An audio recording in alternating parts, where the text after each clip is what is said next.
جماعه هتسيبوني بده لوحدي يعني؟ احلى لحظه بنحبها دلوقتي في البحر. صباح الخير. حرفيا انا دلوقتي ممكن استغنى عن اي حاجه مقابل ان انا اكمل نوم، ولكن مش هينفع عشان احنا رايحين البحر. قررت ان انا اطل عليكم بالاوتفيت بتاعي. حرفيا اتقلبت من على السرير على التليفون على طول. عارفين رامز جلال لما قال بعماص يا بابا بعماص؟ يلا بينا نجهز واحنا رايحين البحر. انا دلوقتي عايزه اقول لكم ان احنا ميعادنا كان الساعه 12 الظهر، دلوقتي الساعه 2. البحر بيخلص الساعه 6، بيطلعونا الساعه 6 ولسه المشوار بعيد، فما فيش وقت ان انا اروح وهناك البس المايو وكده لان في مسافه بين التويلت والبحر وكده، فاضطريت البس المايو دلوقتي. بس عندنا مشكلتين بقى، الا وهي ان الجو حر جدا، ثانيا مش عارفه البس ايه فوقه علشان هو كم، وطبعا احنا دلوقتي في الصيف فمش عارفه البس حاجه كم. حاسه وانا بعمل اديت الفيديو ده وبنزله هندم على اللي انا بقوله دلوقتي هندم على كل حاجه قلتها وعلى شكلي حتى، بس اوكي تمام يعني تمام انا عادي. دي اول حاجه جت في بالي البسها عشان خاطر هي ساده، حاساها لايقه بصراحه، مظبوطه من اللياقه، مش باين غير الكم، فشكله رمادي على اسود ماشي يعني، ولكن مش عارفه، نفسي انزل فيديو اخد رايكم وبعد كده اكمله في البحر، مش عارفه اعمل ايه. ولكن خلينا نجرب برده الشميز ونشوف انهي احلى. برده الشميز جه في بالي البسه يعني خفيف صيفي كده، ولكن بصراحه حاسه التيشيرت احلى وحاساه لايق اكتر، فخلينا في التيشيرت وان شاء الله يكون اختياري صح. سبسبت بقى الشعريتين كده وظبطت الاداء.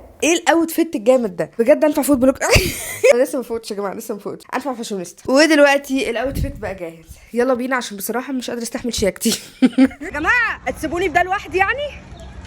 يا جدعان حد يشيل معايا طيب. اول ما وصلنا اخيرا قلت لازم اقعد اشرب حاجه لان المشوار كان تقيل عليا هو والكولمان الحقيقه، بس حسيت حاجه غريبه في المشروب، مش عايزه ادوشكم معايا، قلت يا دوبك اكل لقمتين عشان اقدر انزل المايه، انتوا عارفين البحر بيجوع، وكل اللي يقول لي يلا كنت اقول له طب ماشي احنا لسه واصلين ناكل، طب بعدين ننزل، طيب مفيش وقت، اقول لهم حاضر. خلصت اكل بس حلفت ان انا مش هنزل الميه غير لما اوريكم الشوزه بتاعتي لسبب واحد بس. بصوا الشياكه، بصوا الاسود مع الرمادي لايق مع المايو ازاي، انا بعشق الرمادي يا جماعه. قلت بدل ما اخدكم بقى معايا البحر والتليفون يقع وتحصل مشكله، قلت خلاص احنا طلعنا دلوقتي، كان لازم اغسل وشي من الملح، الميه كانت تلج، واول حاجه بعد ما خلصنا وشعري نشف قلنا لازم نروح ناخد شاور عشان نغير هدومنا وبعدين نقعد بقى براحتنا على البحر.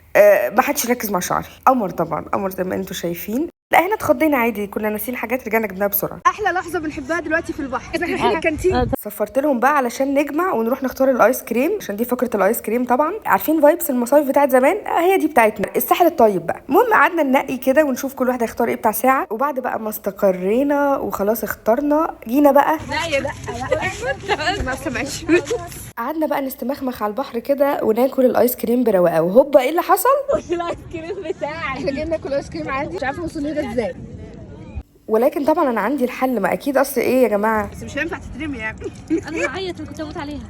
غسلتها لك انت بتدويني انا الاول. لقيت بقى حبايبي متابعين معاهم كوره، قلت لهم لا انتوا كده جيتوا في ملعبي بقى. وزي ما انتوا عارفين بما اني بغني ب 46 566 لغه، فكان لابد بقى ان انا اروق عليهم في القعده. زنجار مزري دينجاري جارينجي جارينجي جاري جاري جارو جارينجي ابوخ عايزه اروح جعانه بعد فوتو سيشن. انا ما فوتش